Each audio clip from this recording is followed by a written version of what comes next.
Saudaraku yang dikasih Tuhan, hari ini Pak Thomas akan khotbah dengan judul CINTA. Apa itu, saudara? CINTA. Ya, cinta.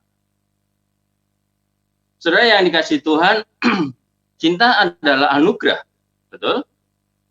Namun di sisi lain, cinta itu juga bisa menjadi bencana. Cinta itu bisa semanis madu yang menyehatkan, tetapi cinta juga bisa sepahit racun yang mematikan. Salomo dalam kitab Kidung Agung, khususnya pasal 8 ayat 6, menegaskan bahwa cinta kuat seperti maut. Ya.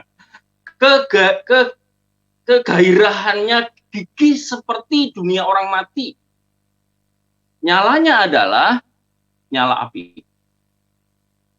Dengan kata lain, betapa hebatnya, betapa dahsyatnya kekuatan cinta itu. Saudara, begitu kuatnya cinta itu sehingga cinta itu mampu menerobos batasan-batasan, baik itu batasan sosial, batasan spiritual, batasan budaya. Atas nama cinta orang bisa melakukan apa saja.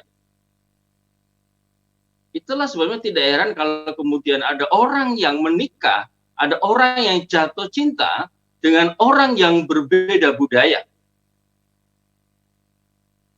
Orang Batak dapat orang Sunda, orang Batak dapat orang Jawa, orang Nias dapat orang Jawa. Mereka ini dari latar belakang sosial budaya yang berbeda-beda, tetapi karena cinta, maka perbedaan budaya itu roboh. Beberapa tahun yang lalu, masyarakat Indonesia dikagetkan dengan pernikahan putri Sultan Yogyakarta, Gubernur Yogyakarta, Sri Sultan Hamengkubuwono ke-10, dengan seorang pemuda yang berasal dari rakyat biasa. Itu kan sesuatu yang apa namanya? Yang luar biasa gitu. Karena umumnya ya kalau anak raja ya dapat anak raja, kira begitu kan, saudara. Tapi ini seorang putri raja mau dinikahi dengan seorang pemuda yang latar belakang dari rakyat biasa. Jadi suaminya itu dari orang Kudus, saudara, pemuda dari Kudus. Itu orang biasa. Kenapa bisa begitu? Atas nama cinta. Ya. Makanya cinta itu bisa membuat orang apa saja. Makanya jangan bermain-main dengan cinta.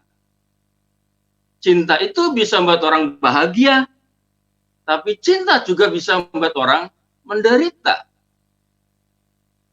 Saudara mungkin tahu band The Overtune, penyanyinya Mika Angelo. Dia meliris lagu yang syairnya bahwa cinta membuatmu bahagia, tapi cinta juga membuatmu menangis. Jadi memang cinta bisa membuat orang tertawa, tapi cinta juga bisa membuat orang menangis. Karenanya sebagai anak Tuhan, sebagai orang percaya, sebagai hamba Tuhan, saudara, kita harus mengontrol yang namanya cinta itu. Kita harus bisa menguasai cinta itu. Jangan sampai saudara-saudara dikuasai oleh cinta. Karena kalau sebagai hamba Tuhan, sebagai anak-anak Tuhan, kita dikuasai oleh cinta, itu berbahaya. Mengapa? Mari kita lihat dalam kitab 1 Raja-Raja pasal 11. 1 Raja-Raja pasal 11. Ayat 1. Cinta itu anugerah, memang. Tetapi cinta yang adalah anugerah Allah, cinta yang adalah sakral, kudus, suci itu harus dikontrol. Karena kalau tidak, itu akan menjerumuskan saudara-saudara ke dalam dosa. Sudah kenapa kita harus mengontrol yang namanya cinta? Kalau saudara perhatikan dalam kitab 1 Raja-Raja ini ayat 1 sampai 13, kalau tidak ada 3 alasan kenapa kita harus mengontrol yang namanya cinta. Yang pertama, saudara, mengapa cinta itu perlu dikontrol? Karena cinta dapat melanggar, menyebabkan seseorang melanggar hukum perkawinan. Cinta yang tidak terkontrol itu bisa menyebabkan seseorang melanggar hukum perkawinan. Kenapa cinta perlu dikontrol? Karena dapat melanggar hukum perkawinan. Perhatikan ayat 1 sampai dengan 3. Adapun Raja Salomo mencintai banyak perempuan asing. Perhatikan. Mencintai banyak perempuan asing. Di samping anak Fir'aun, ia mencintai perempuan-perempuan Moab, Amon, Edom, Sidon, dan Het. Padahal tentang bangsa-bangsa itu Tuhan telah berfirman kepada Israel, janganlah kamu bergaul dengan mereka, dan mereka pun jangan bergaul dengan kamu. Kata bergaul di situ artinya kawin campur. Sebab sesungguhnya mereka akan mencondongkan hatimu kepada Allah-Allah mereka. Hati Salomo telah berpaut kepada mereka dengan cinta. Ia mempunyai 700 istri dari kaum bangsawan dan 300 gundek. Istri-istrinya itu menarik hatinya daripada Tuhan. Saudaraku, cinta harus dikontrol. Karena Salomo tidak bisa mengontrol cinta itu, maka dia melanggar hukum perkawinan yang sudah Allah tetapkan. Teks ini menyatakan bahwa Salomo mencintai banyak perempuan asing. Salomo banyak mencintai perempuan-perempuan kafir. Dan apa yang menjadi keputusan Salomo ini, saudara, membuat Salomo melanggar hukum perkawinan Israel yang telah ditetapkan oleh Tuhan. Kalau tidak ada 2 hukum perkawinan yang dilanggar oleh Salomo. Yang pertama, Salomo melanggar hukum perkawinan raja. Di ayat 1 itu dikatakan tadi bahwa Salomo mencintai banyak wanita asing. Dan di ayat 3 dikatakan istrinya 700. 700. Halo, 700. Gundeknya 300. Dan ini adalah melanggar hukum perkawinan raja. Kalau sudah melihat dalam Ulangan pasal 17 ayat 17, jelas Tuhan berfirman bahwa tidak boleh seorang raja memiliki banyak istri. Ulangan pasal 17 ayat 17, juga janganlah ia mempunyai banyak istri, supaya hatinya jangan menyimpang. Emas dan perak pun janganlah ia mengumpulkan terlalu banyak. Perhatikan di bagian A itu. Seorang raja tidak boleh memiliki, janganlah memiliki atau mempunyai banyak istri. Saudara, memang di sini tidak jelas banyak itu berapa, karena ukuran banyak seseorang itu sangat relatif. Mungkin bagi Salomo 700 istri dan 300 gundek itu belum terlalu banyak. Jadi relatif. Tapi intinya bahwa tidak boleh memiliki banyak istri. Dan Salomo di ayat 1 dan 3 tadi di dalam 1 Raja-Raja pasal 11 jelas dia memiliki banyak istri. Kenapa? Karena cinta yang tidak bisa dikontrol. Salomo juga melanggar hukum perkawinan sipil. Di mana Allah mengingatkan kepada bangsa Israel, Allah melarang bangsa Israel bahwa orang Israel tidak boleh bergaul dengan bangsa non-Israel. Kata bergaul di situ menunjukkan artinya adalah kawin campur. Kalau sudah melihat itu nanti di ayat 2 dikatakan, sudah dijelaskan bahwa Israel tidak boleh bergaul dengan bangsa lain. Demikian juga sebaliknya. Nah, hukum perkawinan sipil itu disebutkan di dalam kitab Ulangan pasal 7 ayat 3 dan 4. Ulangan pasal 7 ayat 3 dan 4. Janganlah juga engkau mengawin dengan mereka. Anakmu perempuan janganlah kau berikan kepada anak laki-laki mereka, ataupun anak perempuan mereka jangan kau ambil bagi anakmu laki-laki, sebab mereka akan buat anakmu laki-laki menyimpang daripadaku, sehingga mereka beribadah kepada Allah lain. Ini hukum perkawinan sipil. Saudara juga bisa melihat dalam kitab Keluaran pasal 34 ayat 16. Dan itu dilanggar oleh Salomo. Kenapa? Ayat 1 tadi, mencintai banyak wanita. Saudara, hukum perkawinan ini tadi sudah disebutkan dalam firman Tuhan, bertujuan supaya menjaga hati umat Israel. Menjaga hati umat Israel supaya tidak menyimpang dari penyembahan yang bersifat monoteisme, yaitu hanya menyembah kepada Yahweh saja. Ya, saudaraku yang dikasih Tuhan. Tetapi di sini rupanya Salomo sudah dibutakan tentang hal itu karena cinta. Karena cinta Salomo melanggar hukum perkawinan ini yang begitu sakral. Cinta telah memperbudak Salomo. Sehingga tidak cukup 1 istri. Tidak cukup 10 istri. Tidak cukup 100 istri. Tidak cukup 500 istri. Sampai 700 istri ditambah 300 gundik. 1000 totalnya wanita-wanita yang memiliki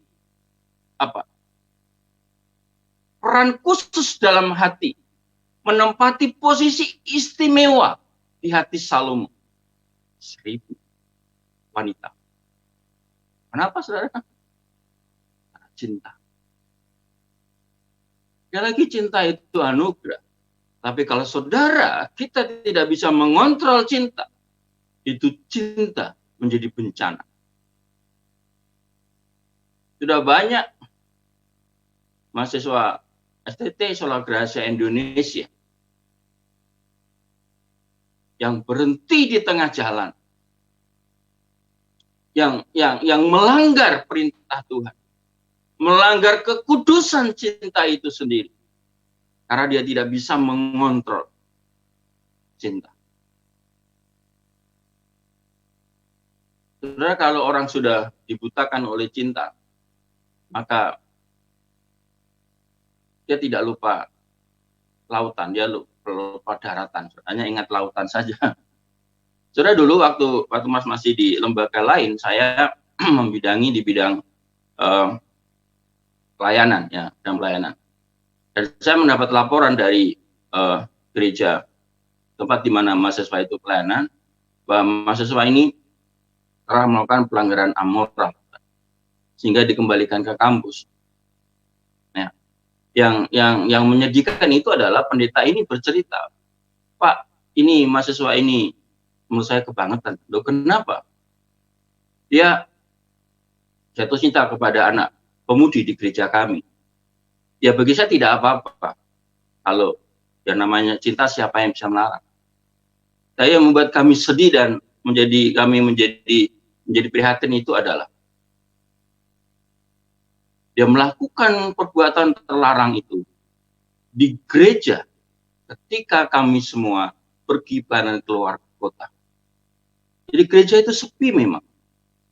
Itulah kesempatan yang kemudian mereka lakukan untuk melakukan perbuatan-perbuatan yang sebenarnya tidak boleh dilakukan. Saudara, saya kan tidak bisa percaya begitu saja ya. Selalu saya panggil anak ini, saya cross-check apakah benar. Kenapa kamu melakukan sampai seperti itu? Lalu dia mengatakan begini, dengan PD-nya, saudara. Pak, coba kan tahu bahwa cinta itu kudus. Iya. Karena cinta itu kudus, maka kami melakukan di tempat yang kudus. Saudara, itu kan sesuatu yang sangat, saya hampir memukul sebetulnya. Kamu ini hamba Tuhan apa? Kamu tidak bisa membedakan tempat.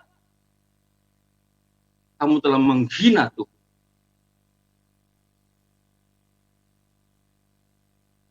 Saudaraku, kenapa bisa itu? Ia sudah dibutakan dengan cinta. Salomo itu orang yang bijaksana. Karena dia tidak bisa mengontrol cinta, maka dia jatuh dalam dosa, melanggar hukum perkawinan. Kontrollah cinta. Yang kedua, saudara. Jadi mengapa kita harus mengontrol cinta? Karena cinta bisa menyebabkan orang melanggar hukum perkawinan. Yang kedua, karena cinta orang bisa melanggar hukum yang terutama. Bukannya melanggar hukum perkawinan, tetapi juga melanggar hukum yang terutama. Perhatikan ayat 4 sampai dengan ayat 8. 1 Raja-Raja 11 ayat 4 sampai 8. Sebab pada waktu Salomo sudah tua, istri-istrinya itu mencondongkan hatinya kepada allah-allah lain. Sehingga ia tidak dengan sepenuh hati berpaut kepada Tuhan Allahnya. Seperti Daud ayahnya. Demikianlah Salomo mengikuti Asitoret, dewi orang Sidon. Dan mengikuti Milkom, dewa kejijikan sesembahan orang Amon. Dan Salomo melakukan apa yang jahat di mata Tuhan. Dan ia tidak sepenuh hati mengikuti Tuhan. Seperti Daud ayahnya. Pada waktu itu Salomo mendirikan bukit pengorbanan bagi Kamos, dewa kejijikan sesembahan orang Moab, di gunung sebelah timur Yerusalem, dan bagi Molok, dewa kejijikan sesembahan Bani Ammon. Demikian juga dilakukannya bagi semua istrinya, orang-orang asing itu yang mempersembahkan korban ukupan dan korban sembelihan kepada Allah mereka. Saudaraku, orang yang sudah tidak setia kepada perkawinannya, orang yang sudah tidak setia dengan pasangannya, itu pasti berdampak kepada dia tidak setia kepada Allah. Dan itu yang dilakukan Salomo. Akibat Salomo menikah dengan banyak wanita kafir tadi, maka hati Salomo pun dicondongkan kepada dewa-dewi istri mereka.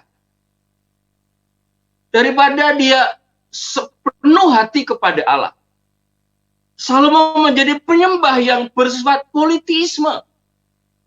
Padahal kita tahu Israel itu adalah penyembah bersifat monoteisme, hanya kepada Yahweh saja. Tetapi akibat dia mencintai banyak wanita kafir dan memberikan izin bahwa istri-istrinya itu membawa berhala-berhalanya ke istana Salomo, itu akhirnya juga mencondongkan hati Salomo kepada dewa-dewi istri-istri mereka. Terus apa yang dilakukan Salomo di sini adalah suatu pelanggaran terhadap hukum pertama di dalam hukum Allah. Yaitu bahwa bangsa Israel tidak boleh memiliki sesembahan lain selain Allah yang disembah oleh Abraham, Ishak, dan Yakub. Yaitu siapa? Yahweh. Hukum pertama ini muncul pertama kali dalam Keluaran pasal 20 ayat 3 sampai 5. Saudara bisa lihat itu. Tidak boleh ada Allah lain di hadapanku, kata Tuhan. Tidak boleh membuat patung apapun yang menyerupai aku, kata Tuhan. Dan itu diulangi lagi dalam Ulangan pasal 5 ayat 7 ayat 79. Tentu Salomo tahu itu. Karena ini adalah Taurat Tuhan. Tentu Salomo tahu. Kemudian oleh Tuhan Yesus dalam Matius pasal 22 ayat 37 dan 38, hukum pertama itu disebut sebagai hukum yang terutama dan yang pertama. Artinya ini di atas segala-galanya. Ini menjadi prioritas dalam seluruh kehidupan kita. Karena yang terutama dan pertama tidak boleh digeser, digantikan oleh apapun. Tuhan tidak boleh dinomorduakan, apalagi dinomor sekiankan. Dia selalu yang terutama dan yang pertama. Yaitu apa? Mengasihi Tuhan dengan segenap hati, dengan segenap jiwa dan akal budi, totalitas hidup kita. Makanya kan Tuhan Yesus berkata kepada orang-orang yang tidak ikut dia kan, orang yang mengikut aku kalau tidak membenci saudaranya, tidak membenci ayah ibunya, tidak layak bagi kerajaan Allah. Itu artinya apa? Harus mau mengutamakan Tuhan di atas segala-galanya. Karena cinta kepada wanita-wanita asing, saudara, hati Salomo tidak utuh lagi, tidak lengkap lagi, tidak genap lagi dalam mengasihi Tuhan. Tidak bulat lagi di dalam mengikut Tuhan. Berarti kan itu ada frase, hati Salomo telah berpaut kepada mereka. Mereka itu wanita-wanita itu dengan cinta, ayat 2. Lalu ayat 3 dikatakan istri-istrinya itu menarik hatinya daripada Tuhan. Ya, orang yang sudah dibutakan cintai sudah lupa pada Tuhan. Hatinya ditarik oleh eros itu, cinta eros itu dari Tuhan. Lalu ayat yang keempat dikatakan ia tidak dengan sepenuh hati berpaut kepada Allah. Dia tidak dengan sepenuh hati, sebulat hati berpaut kepada Allah. Ayat 6 katakan, ia tidak dengan sepenuh hati mengikuti Tuhan. Bayangkan itu. Karena cinta yang tidak bisa dikontrol, cinta eros yang tidak bisa dikontrol, menyebabkan bukan saja Salomo tidak setia kepada pasangannya, tapi Salomo juga tidak setia pada Allah, tidak sepenuh hati. Saudara, Asitoret itu adalah dewi kesuburan, tetapi juga dewi perang. Artinya Salomo tidak lagi mengandalkan Tuhan ketika berperang, tapi mengandalkan Dewi Asitoret, dewi dari bangsa kafir ini. Kamos, Milkom, Molok itu adalah dewa yang utama bagi bangsa-bangsa kafir. Itu artinya apa? Salomo tidak lagi mengutamakan Tuhan dalam hidupnya, di dalam memimpin kerajaan Israel. Tapi dia lebih mengutamakan dewa-dewa bangsa asing itu. Tidak lagi mengutamakan Tuhan dalam hidup. Saudara, betapa dahsyatnya pengaruh cinta itu. Salomo orang yang paling berhikmat. Dia bijaksana. Dia menulis Amsal. Dia menulis Kidung Agung. Dia menulis Pengkhotbah. Dan beberapa Mazmur. Namun dia bisa jatuh karena cinta. Saudaraku yang dikasih Tuhan, hati-hati dengan cinta. Dalam 1 Raja-Raja pasal 6, kita lihat. Salomo di sana katakan membangun bait Allah yang megah, yang luar biasa, yang berbalut emas. Dan Allah sangat berkenan atas bait Allah, atas bangunan yang dibangun oleh Salomo itu. Lalu Allah memberkati Salomo. Tetapi ironinya di pasal 11 ini, saudara, gara-gara cinta, Salomo membangun bukit-bukit pengorbanan bagi dewa-dewa asing. Yang dikatakan itu merupakan dewa-dewa kejijikan di mata Allah. Mengapa? Karena Salomo terjerat cinta wanita-wanita asing. Sungguh menyedihkan, bukan? Ya, sungguh menyedihkan. Sudah selalu orang berpikir bahwa antara kecerdasan, pengetahuan, hikmat itu berbanding lurus dengan kehidupan yang saleh, kehidupan yang bermoral, kehidupan yang suci. Tapi kan kenyataannya tidak, saudara. Salomo itu orang yang luar biasa bijaksana dan berhikmat. Tapi dia juga bisa jatuh. Jangan berpikir kalau saudara pintar, saudara pandai, itu saudara tidak bisa jatuh dalam dosa. Dan ini memang tidak tahu, saudara, kenapa. Di sekolah-sekolah teologi, ya, mahasiswa-mahasiswa yang jatuh, terjerat cinta itu, umumnya adalah mereka-mereka yang berprestasi secara akademis. Iya, orang-orang yang berprestasi secara akademis. Saya punya teman yang pintarnya luar biasa, tapi dia jatuh karena cinta eros yang tidak terkontrol. Saya dulu punya teman dosen di lembaga yang dulu, juga pintarnya luar biasa. Kalau khotbah itu bagaikan singa mimbar. Tapi dia juga jatuh karena CINTA. Hati-hati ya kamu ya senyum-senyum hari ini. Kalau kamu tidak bisa mengontrol cinta itu, bahaya. Menyedihkan. Yang ketiga, mengapa kita harus mengontrol cinta, saudara? Karena cinta yang tidak terkontrol itu bisa menyebabkan orang melanggar hukum perkawinan, menyebabkan orang melanggar hukum yang terutama dan yang pertama, dan yang ketiga adalah dapat melanggar hukum berkat. Dapat melanggar hukum berkat. Ayat 9-13, 1 Raja-Raja pasal 11, tapi saya akan baca ayat 9 dan sampai 11 saja ya. Sebab itu Tuhan menunjukkan murkanya kepada Salomo, sebab hatinya telah menyimpang daripada Tuhan Allah Israel, yang telah 2 kali menampakkan diri kepadanya, dan yang telah memerintahkan kepadanya dalam hal ini supaya jangan mengikuti Allah-Allah lain, akan tetapi ia tidak berpegang pada yang diperintahkan Tuhan. Lalu berfirmanlah Tuhan kepada Salomo, oleh karena begitu kelakuanmu, yakni engkau tidak berpegang pada perjanjian dan segala ketetapanku yang telah kuperintahkan kepadamu, maka sesungguhnya, perhatikan, aku akan mengoyakkan kerajaan itu daripadamu dan akan memberikannya kepada hambamu.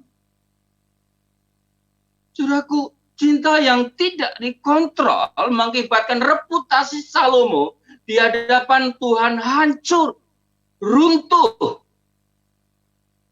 Kemarin Pak Andreas, 2 hari yang lalu, Pak Andreas menyampaikan firman Tuhan, karena dosa seksualitas, maka bangsa itu dimuntahkan dari negeri itu. Dan tadi dikatakan Salomo kerajaannya dikoyakkan oleh Tuhan. Cinta terhadap banyak wanita asing telah meruntuhkan kemasyhuran Salomo. Karena jeratan cinta, perempuan-perempuan kafir membuat Salomo berubah setia kepada Allah. Karenanya Allah murka kepadanya.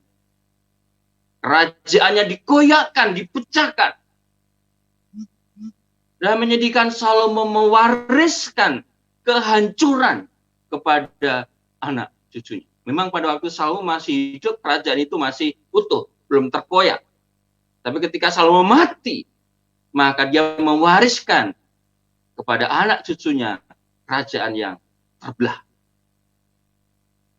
Keputusan Salomo melakukan multipoligami dan multipolitisme itu mengakibatkan melanggar hukum berkat yang telah ditetapkan oleh Tuhan.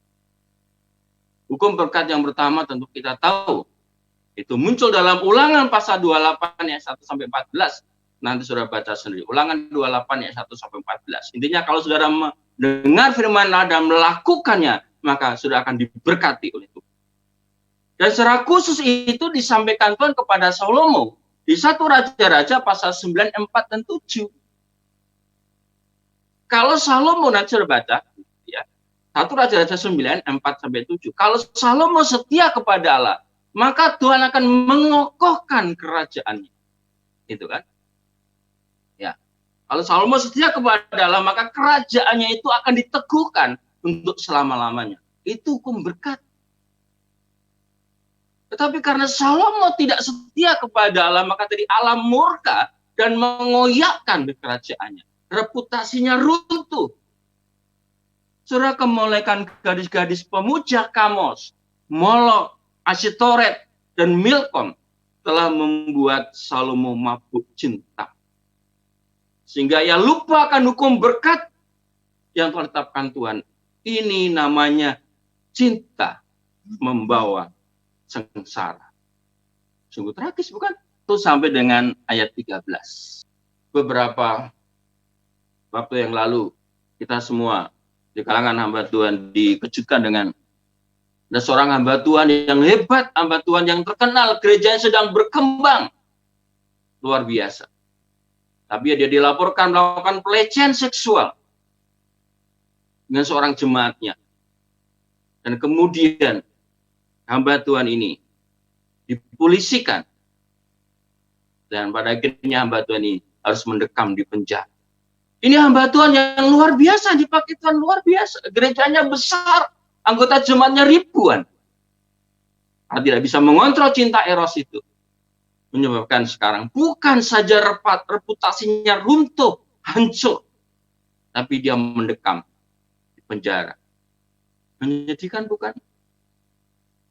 Kalau seorang hamba Tuhan yang dipenjara karena Injil, dipenjara karena melayani Tuhan, karena memberitakan Injil, itu bangga seperti Paulus. Tapi kalau dipenjara karena melakukan kejahatan seks, itu memalukan, menyedihkan, menghancurkan.